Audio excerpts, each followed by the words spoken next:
Olá para você, obrigada por nos acompanhar por meio das nossas redes sociais. O Agora Entrevista está de volta e hoje conversa novamente com o deputado federal Fabiano Tolentino. Fabiano, né, que assumiu, né, Fabiano, há pouco mais de um mês, não é isso? Tem mais, foi dia 29 de agosto. O tempo passa rápido, né? Gente, então, Fabiano, a gente acompanhando você na semana passada, né? Uns vídeos postados. Você estava bravo lá com alguns partidos por causa da votação do BNDES. Como que aconteceu isso? É isso, né, Gisele? Essa semana vai ser uma semana definitiva no Congresso Nacional. Tem algumas pautas que são marcantes, né? Inclusive uma que eu estou participando, eu sou da CPI do BNDES. Então, amanhã nós teremos o último dia para votar o relatório. E eu fiquei muito bravo porque foram retirados 11 nomes do relatório do deputado Altineu, um deputado muito competente, fez um relatório muito bom, mas por pressões políticas de grupos do PT, do PSOL e outros partidos ligados ao presidente Lula, ao ex-presidente Lula e ao ex-presidente Dilma. Então, eles forçaram a retirar 11 nomes do relatório, são 65 indiciados. Então, ainda vai ter muita gente indiciada. Mas 11 nomes eles forçaram a tirar, alegando que eram alguns funcionários, que realmente tem alguns que poderiam ser até retirados, foram funcionários que passaram pelo processo, mas não tiveram uma culpa. Mas o nome do Lula e da Dilma causa estranheza, porque se o BNDES tem culpas e tem grandes, envolvimentos com corrupção, a caixa preta que nós estamos desvendando através da CPI do BNDES, não era porque ficar de fora o ex-presidente e a ex-presidenta, Então, esse é um fato que nos causou estranheza e nós ficamos bastante bravos. Quando eu falo nós, o presidente, o Macris ficou muito bravo com essa situação, o nosso Partido Cidadania, sou eu e a Paula Belmonte, que também fez um papel brilhante na CPI do BNDES, o próprio Altineu, a gente vê que ele não está inconformado com a situação, que é o relator e praticamente eles estão entrando no relatório para tentar modificar o relatório que foi muito bem feito por ele. Até porque, Fabiano, se não tem nada a temer, não tem, não tem nada de esconder e pode se investigar, qualquer pessoa. O problema é que tem muito a temer, o BNDES acabou virando realmente todos os países, Venezuela, Uruguai, todos, Cuba, todos os países buscaram dinheiro do BNDES. Então, que ficou comprovado através de papéis, de documentos, de falas. O Palocci foi lá depor, o Emílio da Odebrecht foi lá depor, que é o proprietário da Odebrecht. Depois, quando passou para os irmãos Batistas, o Joesley, aí já o Celso de Mello já barrou. Outra coisa também que a gente fica intrigado é ver um Supremo Tribunal Federal barrando pessoas de ir numa CPI. Eu acho que os poderes perante a Constituição Federal, Gisele, eles são independentes. Pode ter harmonias, mas ele tem que ter independência. E o que nós estamos vendo hoje é nem harmonia e nem independência. Nós estamos vendo o Supremo Tribunal Federal tentando mandar, inclusive, numa CPI do BNDES, quando ele não deixa uma pessoa ir lá depor. Então, o que aconteceu? O exemplo do Joesley. Ele entrou com o habeas corpus do Supremo Tribunal Federal para não ir depor, e o Gilmar Mendes, no caso até do Joesley, foi o Celso de Mello, deu uma liminar para ele não ir depor. Então foram 21 pessoas que eram para ir lá depor, eram depoentes da CPI, que o Supremo Tribunal barrou através de liminar. E a gente fica muito triste com isso também, porque dessa forma o Supremo entra dentro do Congresso barrando que uma CPI seja melhor feita. E aí a gente entra nas duas outras pautas dessa semana, que começa hoje, no Congresso Nacional. Uma é a questão da segunda instância.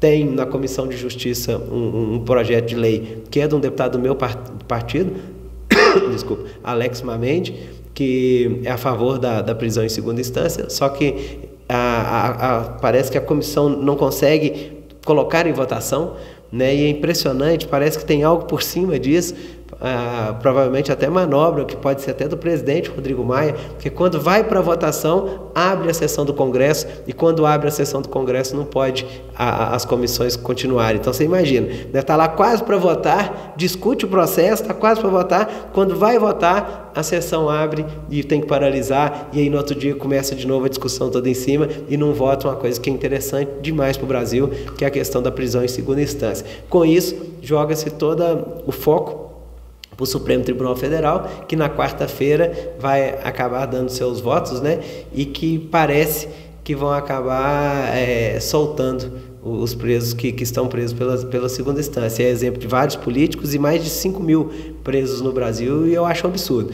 Eu acho que aí realmente o Brasil tem que pensar muito bem qual o Supremo que nós estamos tendo, né? Porque acontecer isso dessa forma e ser barrado aqui no Congresso, que um projeto de lei possa ser votado esperando que o Supremo dê uma definição em cima da situação dessa, e a gente sabe que a definição lá, parece que o Supremo está lá só para soltar bandido, eu não entendo. Né? Ele olhar a lei, não, ele quer soltar o bandido, né? A visão é para soltar, e pelo jeito, pelo visto, são 7 votos a 4, 7 ministros até amanhã, depois da manhã, quarta-feira, parece que vão votar contrário à prisão em segunda instância, ministros que estão dando voto que no passado, há 2 anos atrás, eles deram favorável. Você imagina o que é isso? O próprio ministro Gilmar Mendes, eu estou falando de voto, né, da pessoa, não tem nem o que falar, que para mim é uma das piores pessoas que existe no Senado brasileiro. Então não vou nem citar a pessoa, não, do ministro Gilmar Mendes, vou citar o voto técnico. Há 2 anos atrás ele deu um voto favorável à prisão de segunda instância. E aí aconteceu todos esses fatos que nós estamos tendo hoje, né, no sentido de um Brasil melhor, sem corrupção e com mais, com mais transparência. Mais transparência, e o ministro muda o voto e parece, eu não tenho bola de cristal, então não sei de que forma, mas parece que ele vai dar um voto contrário à prisão de segunda instância, e alguns outros ministros irão acompanhar, e pelo visto aí o placar vai ficar em 7 a 4, e é um absurdo isso acontecer no Brasil. Eu acho que da mesma forma que nós ficamos bravos com os políticos há 1 ano atrás, né, e que teve uma reviravolta e que teve até vários processos aí que culminou no processo eleitoral, acho que agora é o momento da gente olhar o que está acontecendo no Supremo Tribunal Federal, né, porque é um absurdo a forma que o Supremo está lidando com fatos importantes do Brasil. Nós vamos andar para trás. Né, aquilo que nós tínhamos ganhado de postura de um país que o investimento começou a vir, né, que era um país livre da corrupção, né, com outro mote, o Supremo está voltando todo no passado, dando realmente impunidade àqueles que nos roubaram aí há 1 ano, 2 anos, 3 anos atrás. Então, Fabiana, infelizmente não é só você, né, que percebe isso, a população inteira, felizmente, está começando a perceber essas manobras, né, que você que já passou pela Câmara, Assembleia, agora está lá na terceira, né, que é em nível federal, na Câmara dos Deputados, infelizmente acostuma-se ver esse tipo de manobra, né, nos bastidores, mas na Justiça, que é a instância, né, que é o órgão que a população joga toda a sua confiança, é muito complicado, né? A gente fica triste, né, porque a gente espera que a Justiça, o Supremo Tribunal Federal, realmente fosse a casa de valor, da ética e da moral, né? Porque quando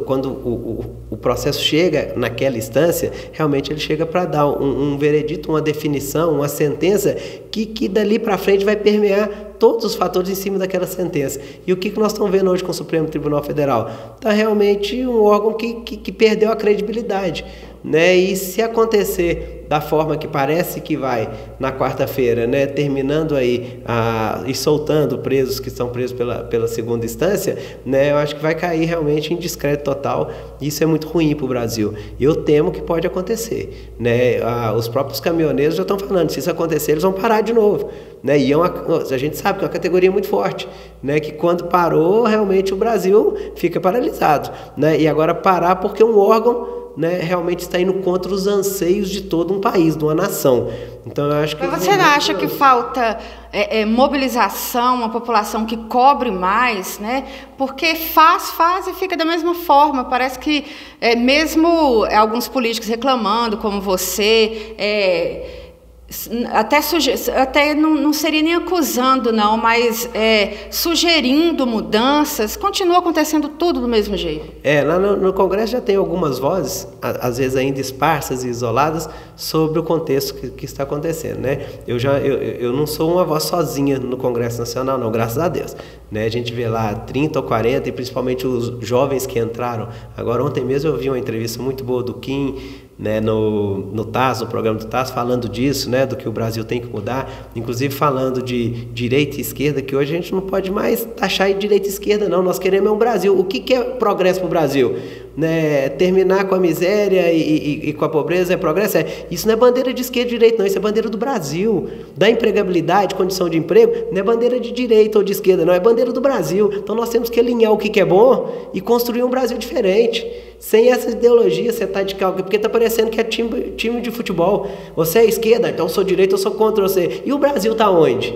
E a população que precisa muito. Então nós temos que começar a alinhar um projeto de Brasil, e não um projeto de esquerda ou um projeto de direita. E principalmente quando você vai para as pontas, projetos radicais de esquerda e de direita, que são muito mais perigosos, né? Porque você acaba a corda esticando para um lado que pode não ser o bom. Então nós temos que aproximar esquerda de direita num projeto pró-Brasil, né? E aí eu acho que consegue construir uma nação melhor. E ontem o Kim falou muito bem sobre essas situações. Nós temos a Tabata Amaral, que é uma deputada excelente, o Rigoni, Felipe Rigoni, um deputado excelente, do meu partido mesmo, Cidadania. Citei Alex Mamede do projeto de segunda instância, né, que ele é favorável e entrou com o projeto na casa, mas nós temos Daniel Coelho, que é o líder de Cidadania, espetacular. Temos o Marcelo Calero, que é inclusive o deputado que denunciou aquela época do GEDEL, né, que de muita coragem está lá com Cidadania com a gente. Então, quer dizer, tem uma turma boa, né? E claro que cada um no seu formato, cada um no seu partido, mas a gente consegue construir uma discussão interessante,